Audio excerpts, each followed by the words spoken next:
Breaking news coming in. All 8 Air India crew on board the flight where the urination horror happened have been summoned by the cops.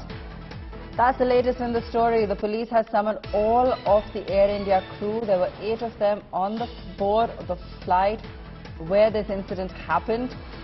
Paulomi is joining us on this. Paulomi, it looks like finally we got some action with the entire crew that was on board where this incident took place being summoned by the cops.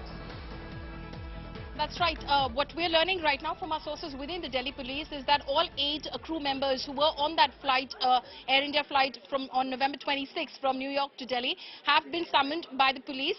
They have been, of course, summoned to, in fact, record their statements in this case after the Delhi police lodged an FIR against the accused Shankar Mishra on the 4th of January. Just about 2 days ago is when that FIR was lodged. So now to record the statements as is protocol, the crew members have been summoned and they're going to be very crucial, and their statements are going to be extremely crucial, because remember earlier, Abha, when we were speaking to the lawyer who's representing Shankar Mishra, she of course said in the statement which has been released to the media by the legal team that in fact there were no eyewitnesses, and this is supposedly part of some internal inquiry where the cabin crew in fact presented themselves and said that there were no eyewitnesses to the incident, and much of what is going around is a mere hearsay. So now what the cabin crew say before the police is going to be extremely crucial, especially because it was Air India which has in fact because it was under pressure from the matter being reported across the media, that it went ahead, and of course there was pressure from the top.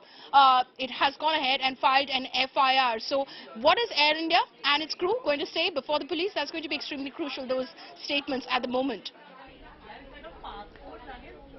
All right, stay with us, Paulomi. So 4 crew members have been questioned, 2 pilots and the rest of the crew were called.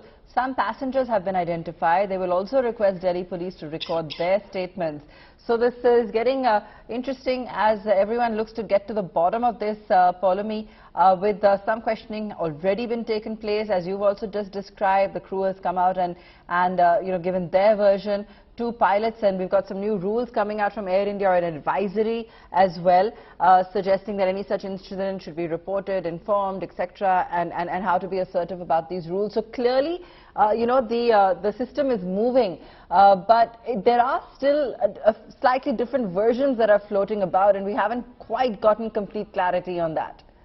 Absolutely. The statement which has been released by the legal team of Shankar Mishra claims that this was mutually somehow compromised, between the 2 parties in this case, their client, the accused Shankar Mishra, and the victim in this case. And of course, as the lawyer described to us in that conversation, that the victim's subsequent complaint to Air India and Tata Group chairman, Mr. N. Chandrasekharan, on December 20, which is virtually about a month after the incident had taken place, was an afterthought. So this is the version of events, that it was settled. He paid her money, he got her dry cleaned, her clothes dry cleaned, her bags, her shoes, soiled clothes, all of those dry cleaned and sent back and delivered to her residence in Bengaluru.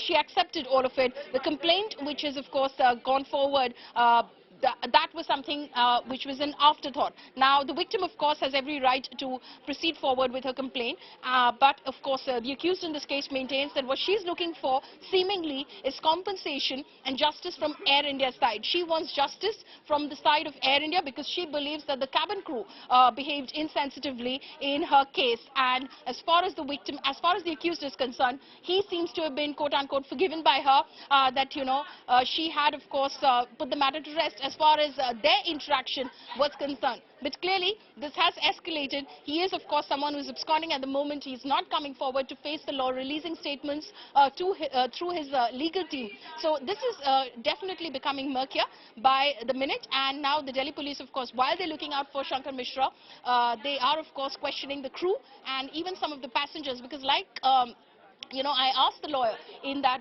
instance where she allegedly quoted some sort of an internal committee which was set up where the cabin crew presented itself and said that there were no eyewitnesses.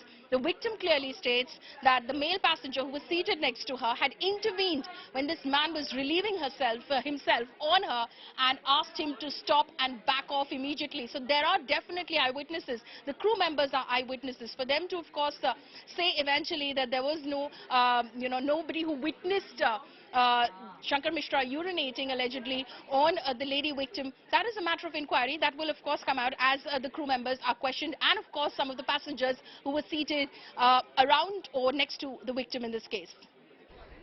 Thanks, Paulami. It's, you know, if there was no incident, why is the man apologizing and trying to pay off the person that he insulted with this act?